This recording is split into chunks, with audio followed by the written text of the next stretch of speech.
अध्याय 13वां क्षेत्र क्षेत्रज्ञ शुरू हुआ।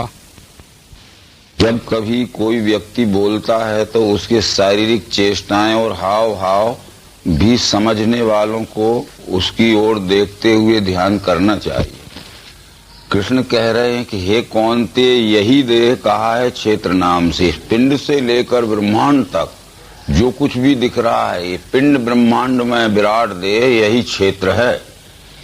ये परमात्मा के पिंड स्वरूप क्षेत्र में परमात्मा का अंश जीव आत्मा रहता है। उस विराट स्वरूपी क्षेत्र में स्वयं अंशी परमात्मा रहता है। जानो क्षेत्रज्ञ मैं ही हूँ, क्षेत्रों में सब भारत। क्षेत्र क्षेत्रज्ञ दोनों का ज्ञान जो वो मुझे प्रिय। सब क्षेत्रों में यानी जितने भी पिंड रूपी शरीर हैं, चाहे वो 4 खाने की 84 लाख योनियों की किसी भी के हों, इन सब क्षेत्र रूपी शरीरों में परमात्मा ही क्षेत्रज्ञ यानी जीव आत्मा के रूप में बैठा हुआ है।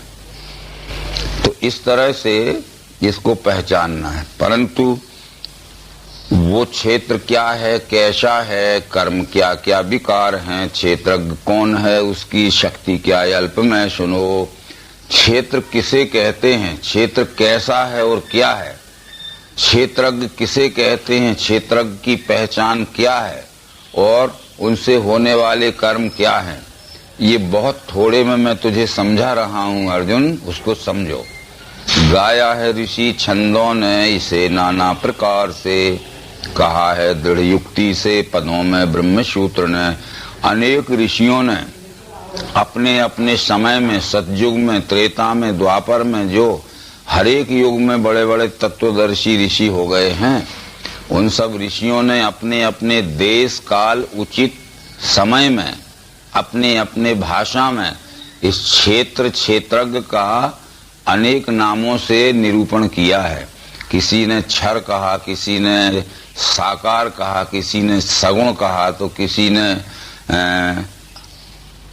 प्रकृति कहा आदि। इस तरह से किसी ने अक्षर को क्षेत्रज्ञ कहा, किसी ने निराकार कहा, किसी ने निर्गुण कहा, तो किसी ने पुरुष कहा आदि। तो इस क्षेत्र क्षेत्रज्ञ के ही विषय में समझाया। ब्रह्मसूत्र यानी वेदांत ने भी इसी सगुण निर्गुण के विषय में समझाया है, भिन्न कुछ नहीं समझाया। परंतु देश कालोचित भाषा में अपने अपने समय में अनेक नामों से इस एक ही परमात्मा की पहचान कराई गई है। परंतु अंतर ये हो गया कि बहवो ही शब्द एक अर्था भवंती एकश शब्दो बहेवर्थ। एक शब्द के प्रसंगानुसार बहुत अर्थ हो जाते हैं और बहुत शब्दों के भी प्रसंगानुसार एक अर्थ होता है। तो वो एक शब्द के जो बहुत अर्थ होते हैं, जैसे क्षेत्र, उसके बहुत अर्थ हैं प्रकृति, क्षर, सगुण, अपरा आदि। उनको अलग अलग ही मानने लगे लोग। तो इस कारण से मैं वो अलग अलग न मानने वाली बात एकात्मता में जोड़ने के लिए तुझे समझा रहा हूँ। क्षेत्र की यानी सगुण की या साकार की पहचान पहले कहा रहे हैं। पंचभूत अहंकार बुद्धि चित्त 10 इंद्रियां, मनोरेंद्रियों के 5 विषय भी गिनो। इच्छा द्वेष शौक पीड़ा दे चैतन्य धैर्य, ये अल्प में क्षेत्र और तिसके विकार समझा दिए। पंचभूत यानी पृथ्वी जल अग्नि वायु आकाश, अहंकार 6, बुद्धि 7, चित्त 8 और उसमें 10 इंद्रियां और जोड़ी तो 18 और मन 19वां और इंद्रियों के 5 विषय, शब्द स्पर्श रूप रस गंध, ये सबका मीजान यानी टोटल 24 होता है। 24 अंगों का बना हुआ परमात्मा का, जीवात्मा का रहने का यह पिंड स्वरूप शरीर ही क्षेत्र है और 24 अंगों का ये स्वयं परमात्मा का रहने का ये विश्व विराट रूप ही क्षेत्र है। पिंड ब्रह्मांड की रचना एक सरीखी होने से ये जो पिंड में है वही वही ब्रह्मांड में है। ये सांख्य शास्त्र के सिद्धांत से ये गिनती बताई गई है। सांख्य शास्त्र के रचयिता कपिल मुनि ने, जिसे भगवत गीता के विभूति योग नाम के 10वें अध्याय में कृष्ण ने कहा है सिद्धा नाम कपिलो मुनि, ये कहा गया है कि चतुर्विंशति तत्वज्ञ यत्र तत्र आश्रम बसेत, जटा मुंडी शिखा वापी मुच्चिते नान्त संशया। पिंड ब्रह्मांड की रचना के 24 तत्वों का ज्ञान जिस व्यक्ति को भी हो गया है वो कहीं भी रहे, चाहे वो सड़क के किनारे रहे, झाड़ के नीचे रहे, झोपड़ी में रहे अथवा एयर कंडीशन की बिल्डिंग में रहे, परंतु पिंड ब्रह्मांड की रचना के 24 तत्वों का ज्ञान जिसे हो गया है वो मुक्त पुरुष है। वो जटावापी शिखा मुंडी, यानी सिर घुटावे न घुटावे, कंठी माला तिलक लगावे पहने न पहने, वो मुक्त पुरुष है।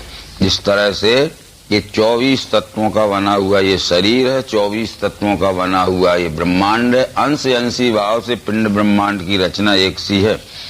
इसमें 7 विकार हैं। इच्छा यानी आसक्ति, पूर्ति नहीं हुई इच्छा तो द्वेष यानी बैर।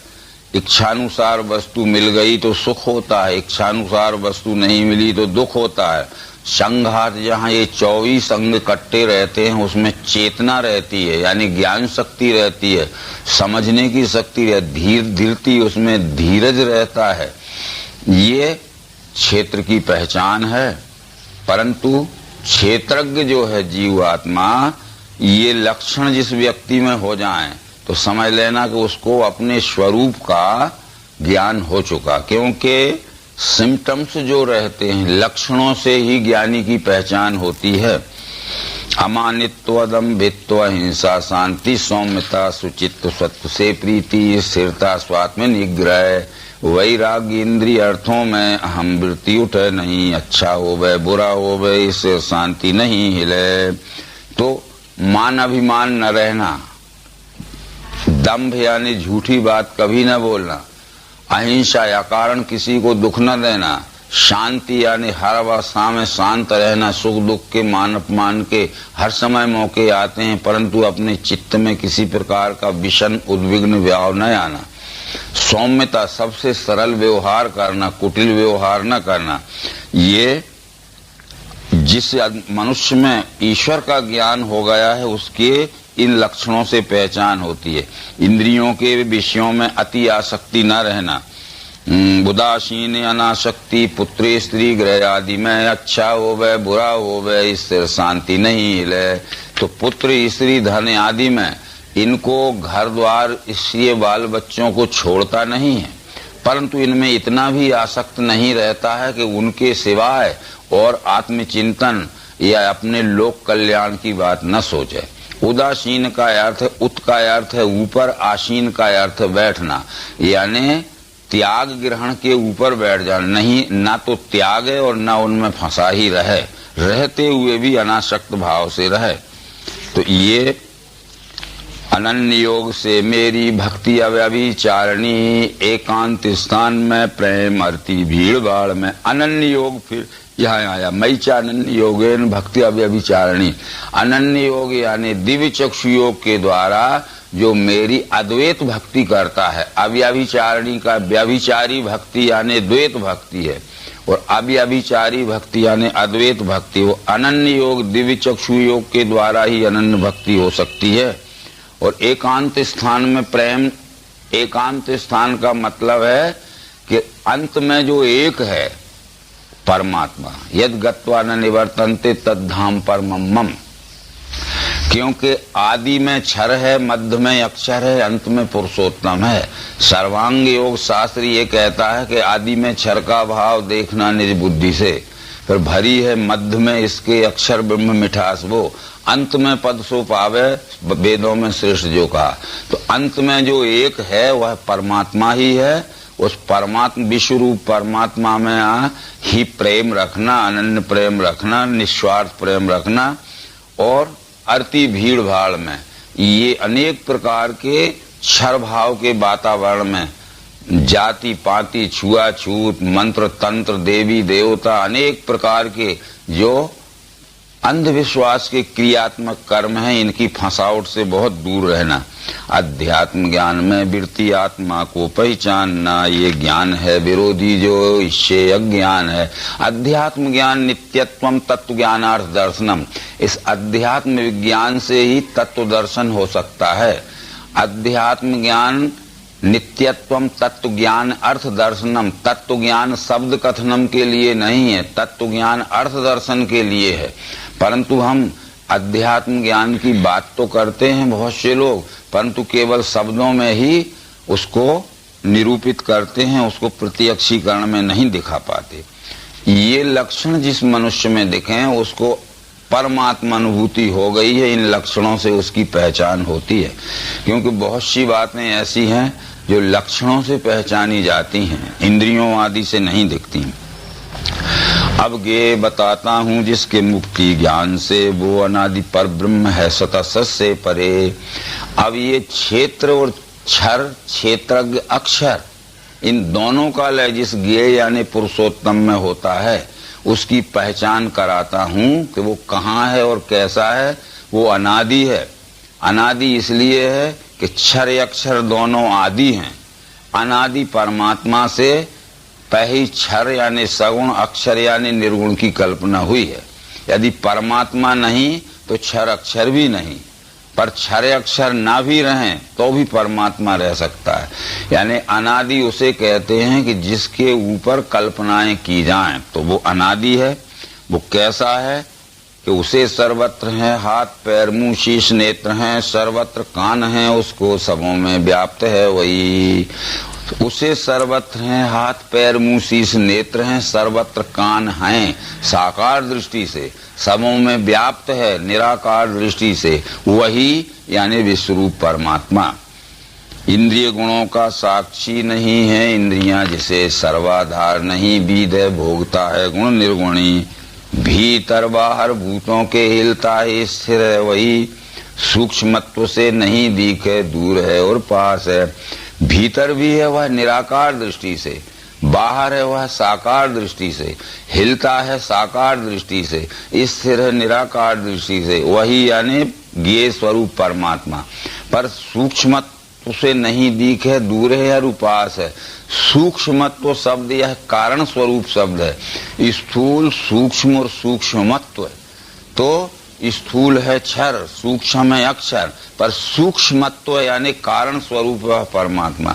जैसे मैंने इस रुमाल को या इस कपड़े को देखा तो अवश्य इसमें तीन भाव दिखेंगे। स्थूल रूप से यह कपड़ा है, सूक्ष्म रूप से यह सूत है और कारण रूप से यह कपास है। पर जब हम पूछा जाएगा कि क्या है तो सब लोग कहेंगे कपड़ा है। परंतु कपड़ा काय का बना है तो कहेंगे सूत का बना है। सूत किस चीज का बना है तो कपास का बना है। तो ये एकदम से हमें कपड़ा दिखता है, तो जब विचार से देखते हैं तो कपड़ा सूत का बना है, और गहराई सूक्ष्मत्व दृष्टि से देखते हैं तो सूत कपास का बना है। इसलिए कपड़ा है क्षर, सूत है अक्षर, और ये कपास है पुरुषोत्तम। कपास ना होगा तो ना सूत बनेगा ना कपड़ा बनेगा, और कपड़ा भी ना बने सूत भी ना बने तो भी कपास रह सकता है। इसलिए कपास है अनादि और सूत और कपड़ा है आदि। अनादि मत परम ब्रह्म। तो भीतर बाहर भूतों के नहीं है, भिन्न भूतों से दिखता भिन्न भिन्न है।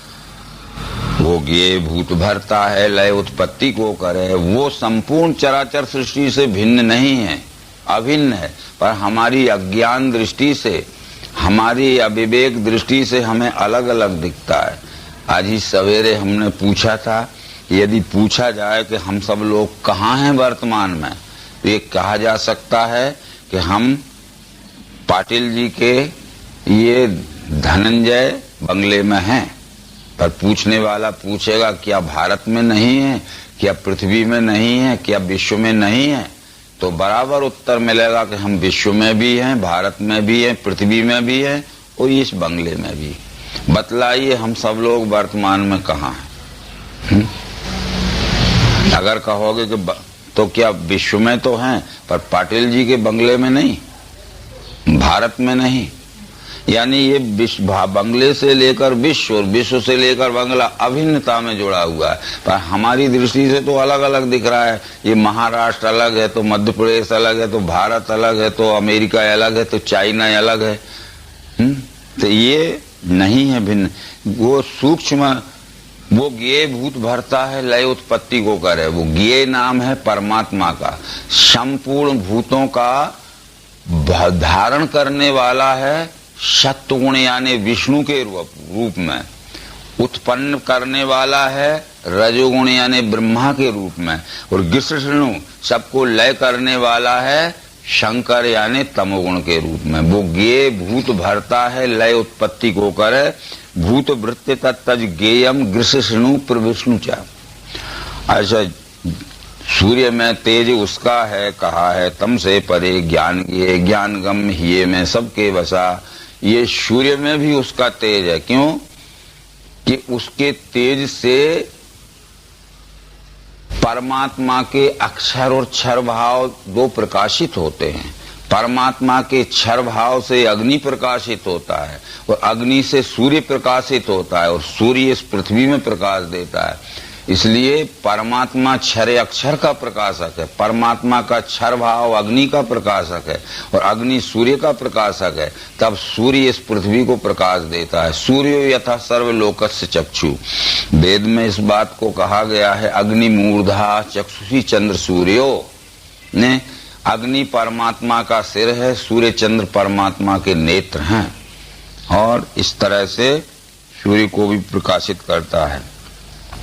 यह संक्षेप से क्षेत्र ज्ञान ये बता दिया, जानने से इसे पावे मेरा भक्त अनन्यता। यह बहुत थोड़े में क्षेत्र यानी क्षर, क्षेत्रज्ञ यानी अक्षर, और दोनों का लय स्थान ज्ञेय यानी पुरुषोत्तम, ये तुझे थोड़े में समझा दिया अर्जुन। जो इसको जान लेता है वही मेरा अनन्य भक्त बनता है। मतलब मद भक्ति एतद विज्ञाय मद भावायोपपद्यते, जब जान लेता है तब मेरा अनन्य भक्त होता है। तो अब ये वेदांत दर्शन में भी ये कहा गया है कि ज्ञाता ज्ञान ज्ञेय आदि भाव शून्य एक वस्तुनि केवला खंड निर्विकारो परम तत्व विदुर्बुधा।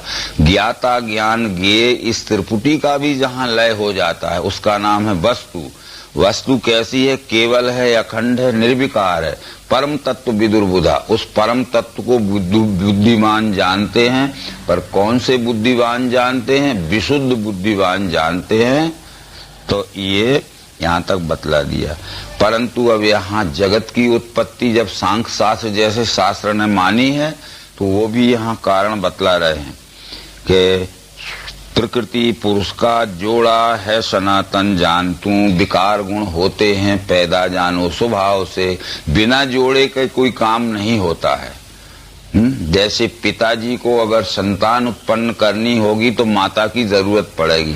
परमात्मा को जब ये 84 लाख योनि की सृष्टि को उत्पन्न करने की इच्छा हुई तो उसको प्रकृति का सहयोग लेना पड़ा।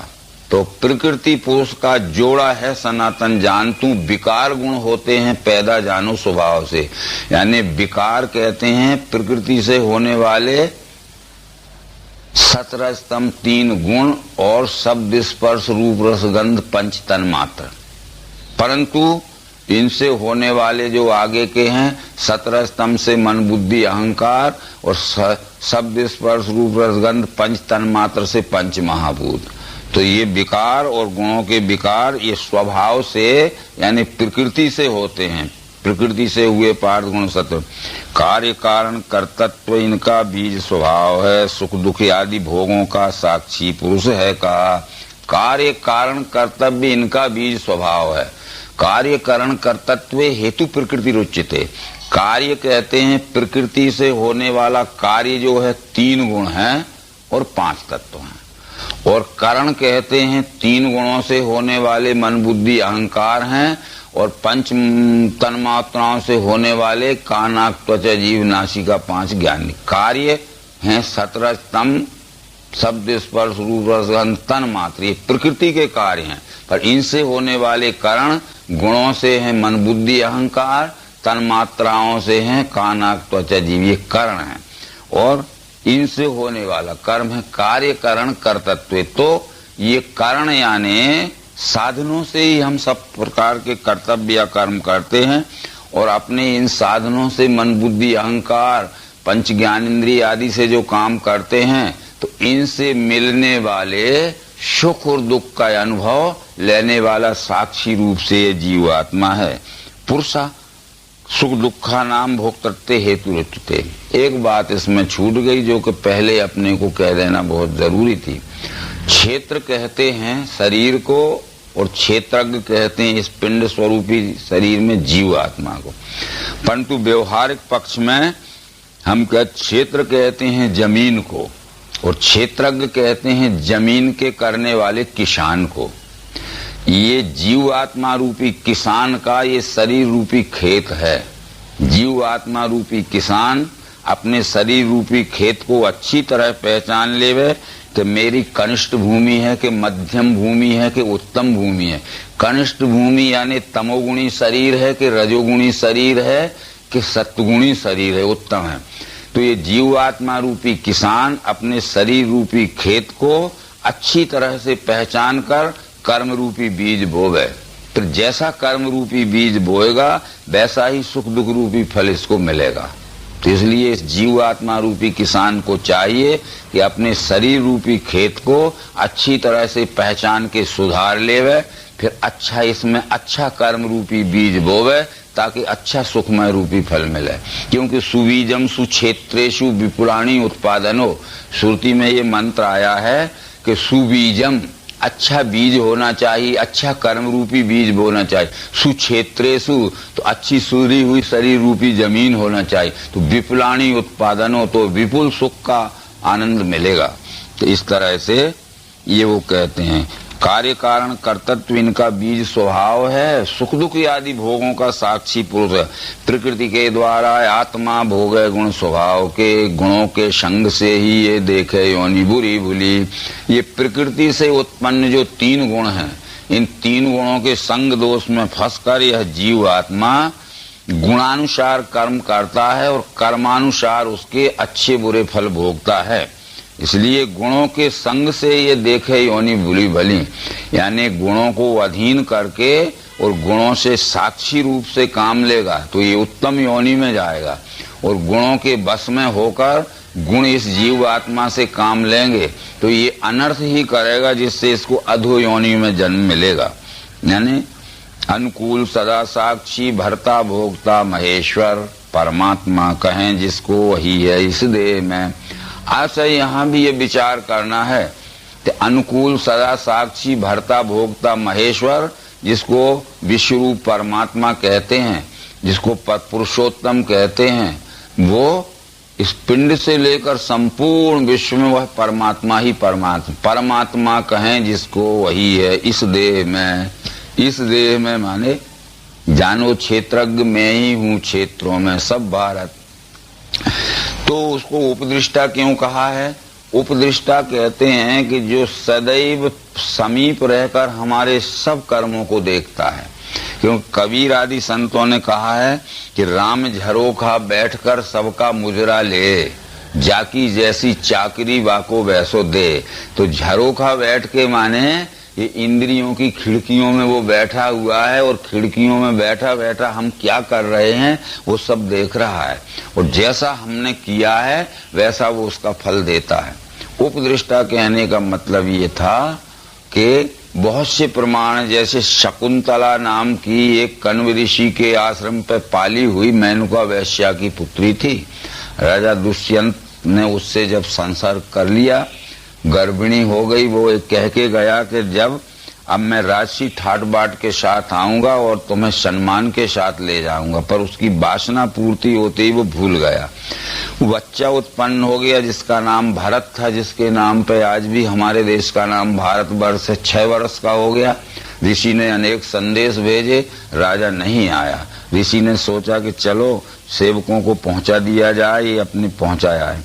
वो शकुंतला जब राजा दुष्यंत के राजमहल के दरवाजे पे पहुंची तो द्वारपाल ने रोका कि कौन हो, परिचय दो, वहां से स्वीकृति आएगी जब प्रवेश मिलेगा।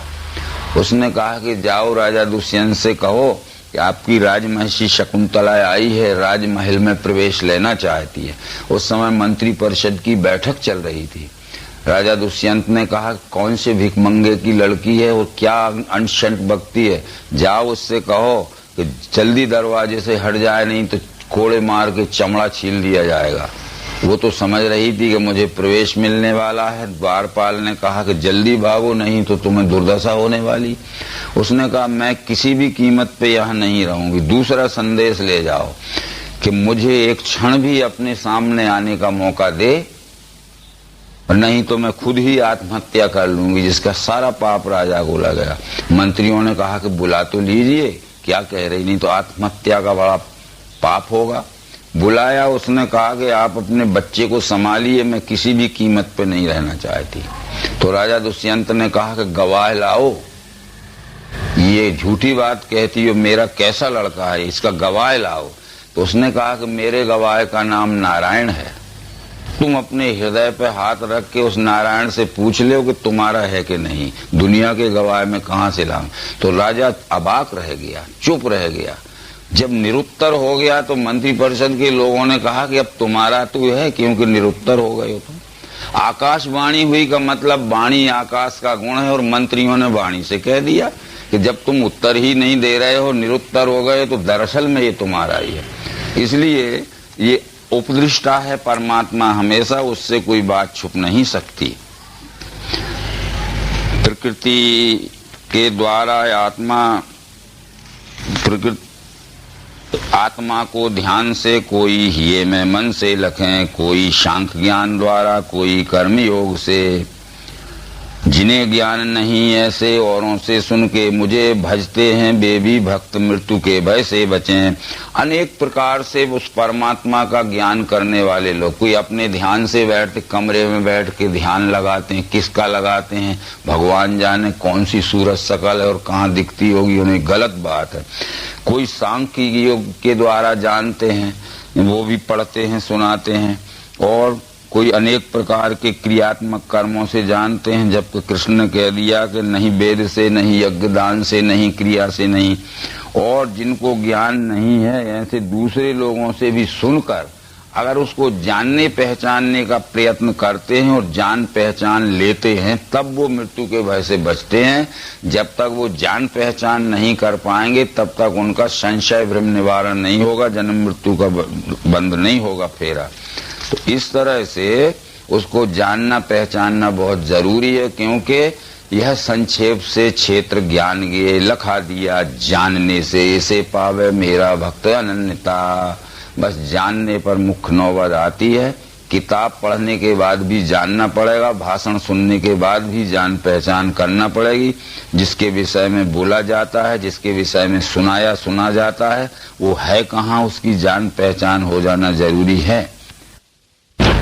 जो जो उत्पन्न होता है स्थिर वाचर विश्व में, वो संयोग से होवे क्षेत्रज्ञ और क्षेत्र के। यहाँ से सांख्य शास्त्र के विचार श्री कृष्ण अर्जुन को समझा रहे हैं। ये विश्व ही विश्वरूप परमात्मा है, यह जान पहचान हो जाना हर एक व्यक्ति को बहुत जरूरी है। ये जान पहचान हुए बगैर कोई इस विश्वरूप परमात्मा का अनन्य भक्त नहीं हो सकता। यहाँ से थोड़ा प्रसंग बदलता है। इस संसार में जो भी जड़ और चेतन उत्पन्न होते दिखता है, वो क्षेत्र यानी अष्टधा प्रकृति, क्षेत्रज्ञ यानी परमात्मा का अक्षर रूपी पुरुष, इनके संयोग से होता है। 14वें अध्याय में भी यह बात कृष्ण जी ने बतलाई है कि मेरी योनि महत ब्रह्म, वहां गर्भ मैंने दिया, उससे सब भूतों की होवे उत्पत्ति भारत। सब योनिन में कौनते होवे उत्पन्न मूर्ति जो, उनका स्थान महत ब्रह्म बीजदाता पिता हूं मैं। 4 खानी की 84 लक्ष योनियों में जो भी जड़ चेतन सृष्टि होती है, वो महत ब्रह्म रूपी क्षर प्रकृति रूपी योनि में परमात्मा ने वो जीवात्मा रूपी बीज डाला है, तब ये संपूर्ण चराचर सृष्टि हुई है। इस श्लोक से भी यही कृष्ण जी प्रमाणित कर रहे हैं कि जो उत्पन्न होता है इस स्थिरवचर विश्व में, वो संयोग से होवे क्षेत्रज्ञ और क्षेत्र के। यहाँ क्षेत्र नाम है परमात्मा के, ये अष्टधा प्रकृति का यानी मूल माया का यानी क्षर का, और क्षेत्रज्ञ नाम है परमात्मा के अक्षर रूपी पुरुष का। इनके संयोग से यह जीव रूपी सृष्टि हुई है। विनाशी सब भूतों में अनाशी एक रूप से स्थित है परमात्मा, ये जो देखे जागता वही। ये विनाशी सब भूतों में अनाशी एक रूप से स्थित है परमात्मा, ये जो देखे जागता वही। यहाँ विनाशी का अर्थ जो है नाश हो जाना नहीं है, विनाशी का अर्थ है विनश जाना, बिखर जाना, फैल जाना या पसर जाना।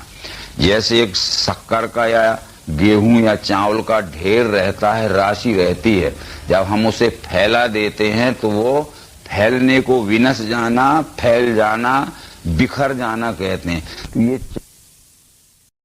व्याप्त है सम सर्वत्र परमात्मा, यह देख के आत्म भाव नहीं त्यागे भो पावे परम गति। ये व्याप्त है सम सर्वत्र परमात्मा, यह देख के, यानी परमात्मा संपूर्ण चराचर सृष्टि में समान भाव से व्याप्त है। यह देख के यानी प्रयोग में प्रत्यक्ष देख के, ये व्यवहार करते समय जो चराचर सृष्टि के रूप में दिखने वाला परमात्मा है, उससे परमात्मा प्रेम का, अनन्य प्रेम का, जिस काम सेवा का व्यवहार जिसका चलता रहता है, वही वास्तव में ज्ञानी पुरुष है, जानकार पुरुष है, बाकी सब मानने वाले हैं। प्रकृति के योग से ही कर्म ये सब हो रहे, आत्मा कर्म नहीं करता, जो देखे वही लखे। प्रकृति के योग से ही कर्म ये सब हो रहे, आत्मा कर्म नहीं करता। अब यहाँ थोड़ा सा विचार करने जैसी बात है कि ये परमात्मा तो प्रकाशक है, जैसे सूरज जैसे प्रकाश करता है अकेला सूर्य विश्व में, वैसे ही पार्थ आत्मा भी प्रकाश है, सब देह। तो आत्मा यह प्रकाशक है, जैसे सूरज का प्रकाश, वो सूरज कोई काम नहीं करता है, पर सूर्य के प्रकाश में हम सब लोग अपने अपने गुणानुसार काम करते हैं। जो पत्र लिखता है वो प्रकाश में लिखता है, जो किताब पढ़ता है वो प्रकाश में पढ़ता है, जो साइकिल चलाता है वो प्रकाश में चलाता है, जो स्वर्ण चांदी के आभूषण बनाता है वो प्रकाश में बनाता है, जो वॉच मेकर वो घड़ी सुधारता है तो प्रकाश में सुधारता है। प्रकाश नहीं सुधारता है, प्रकाश में हम सब अपने अपने गुणानुसार कार्य करते हैं, और प्रकाश बंद हो जाए तो हमारे सबके गुणानुसार कार्य भी बंद हो जाएंगे। इसे आत्मा प्रकाशक है। आत्म प्रकाश में प्रकृति के 3 गुण काम करते हैं। यदि प्रकृति के 3 गुणों को आत्म प्रकाश मिलना बंद हो जाए तो गुणों की क्रिया शक्ति बंद पड़ जाएगी।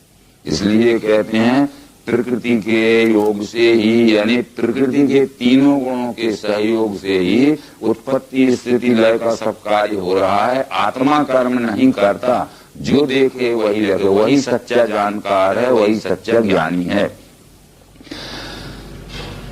अनेक भाव भूतों के देखे एक ही रूप में, उसी से विश्व है जाने ब्रह्म संपन्न है वही।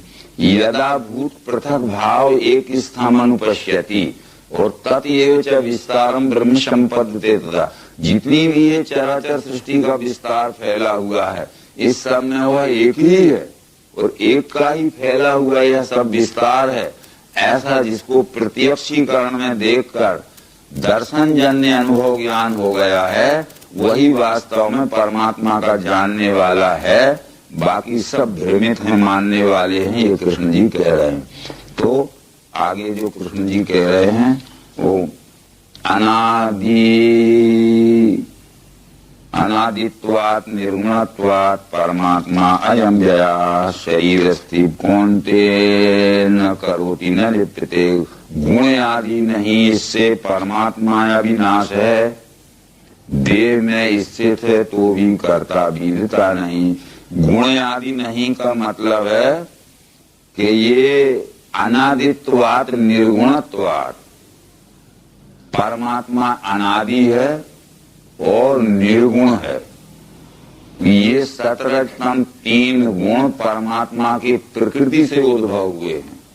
परमात्मा में स्वयं यद्यपि ये गुण बीज रूप में रहते हैं, परंतु उनका स्थूल रूप का प्राकट्य परमात्मा की अष्टधा प्रकृति से होता है।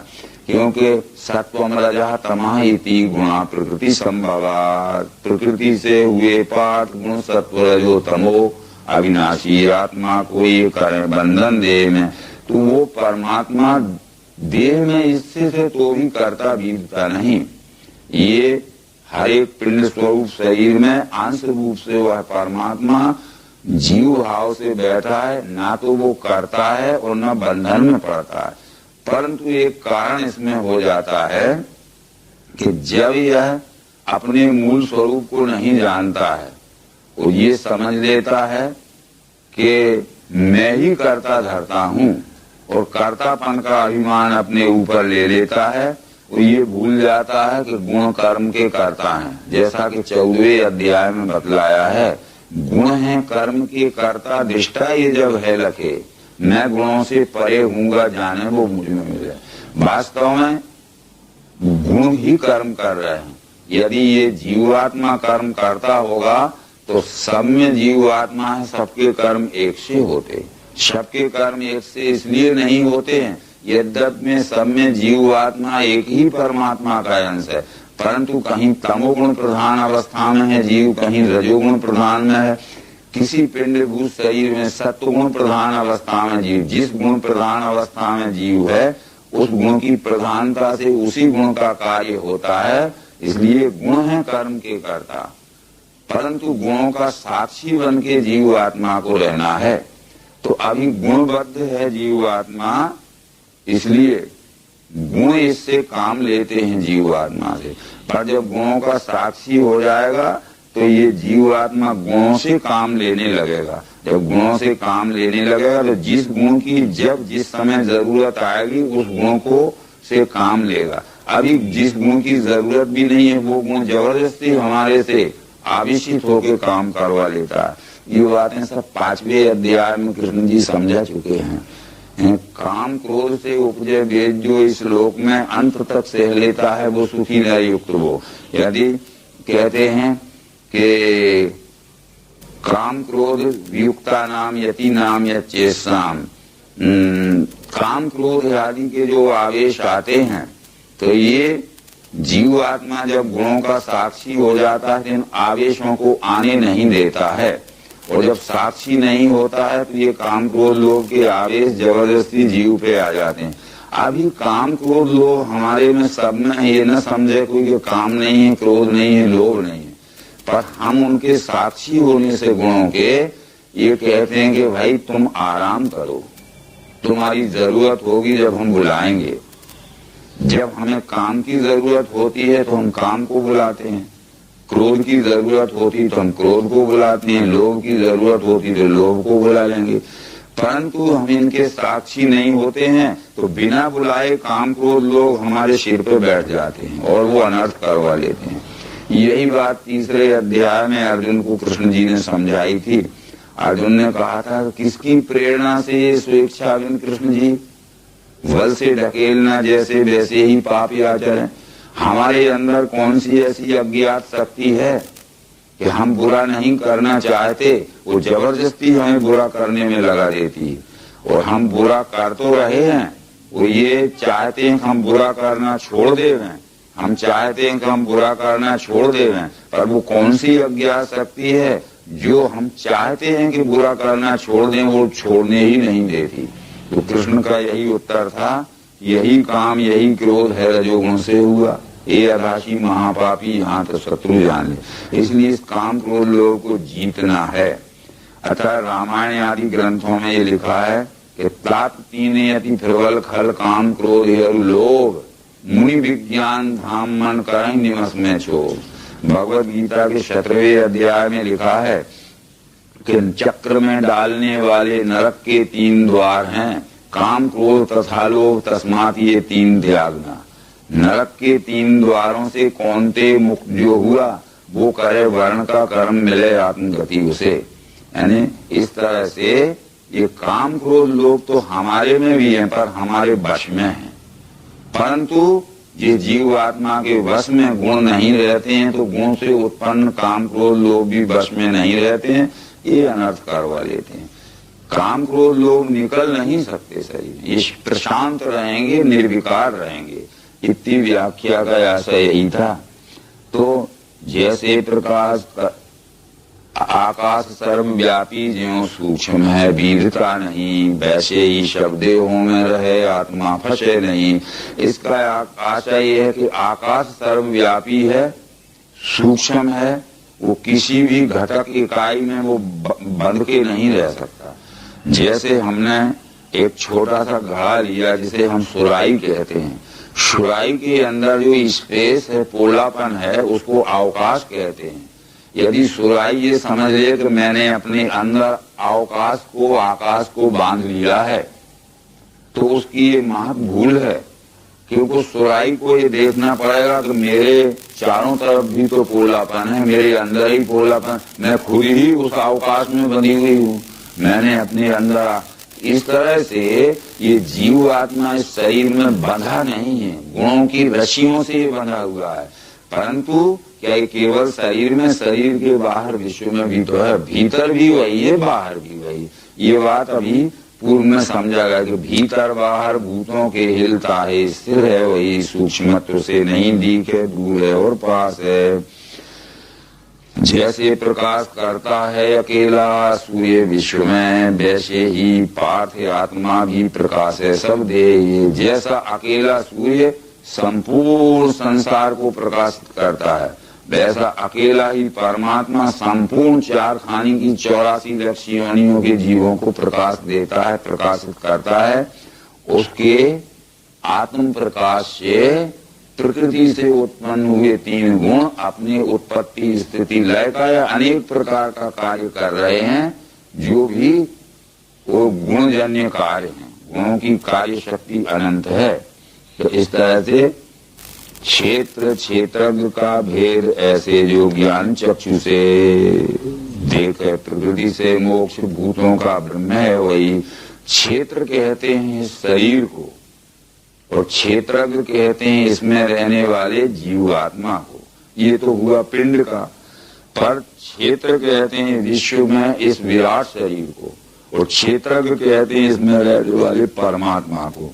तो पिंड ब्रह्मांड की रचना एक शरीर की होने से, जो अभी 13वें अध्याय में प्रारंभ में कह चुके अर्जुन को मैं क्षेत्र की पहचान तुझे बतला रहा हूँ। पंचभूत अहंकार बुद्धि चित्त 10 इंद्रियां, मन और इंद्रियों के 5 विषय भी गिनो, तो ये 24 की गिनती होती है।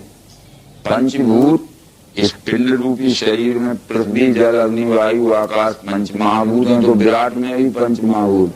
अहंकार इसमें तमोगुणात्मक वृत्ति अहंकार है, तो विश्व में भी सामष्टिक अहंकार है। बुद्धि इसमें सत्वगुणात्मक वृत्ति बुद्धि है, तो विश्व की विराट स्वरूप में भी बुद्धि है। इसमें चित्त का, चैतन्य का प्रतिबिंब चित्त है, तो इस विराट में भी वो चित्त रूप से है, जिसे सच्चित आनंद कहते हैं। पर इस पिंड में भी 5 ज्ञान इंद्रियां 5 कर्म इंद्रियां हैं, तो समष्टि में भी देखो 5 ज्ञान इंद्रियां 5 कर्म इंद्रियां समस्त जीवों में है, परंतु इसमें 19वीं रजोगुणात्मक वृत्ति मन है, तो ये विश्व में भी समष्टि का मन है। और इंद्रियों के 5 विषय हैं, शब्द स्पर्श रूप रस गंध, ये विश्व में भी शब्द स्पर्श हुए। 24 की गिनती का इस पिंड बना हुआ है, तो 24 की गिनती का समुच्चय स्वरूप ब्रह्मांड बना हुआ है। सांख्य शास्त्र के रचयिता कपिल जी कहते हैं कि 24 तत्वज्ञः यत्र तत्र आश्रम बसेत जटा मुंडी शिखा कंठी मुचिते नात्र संशया।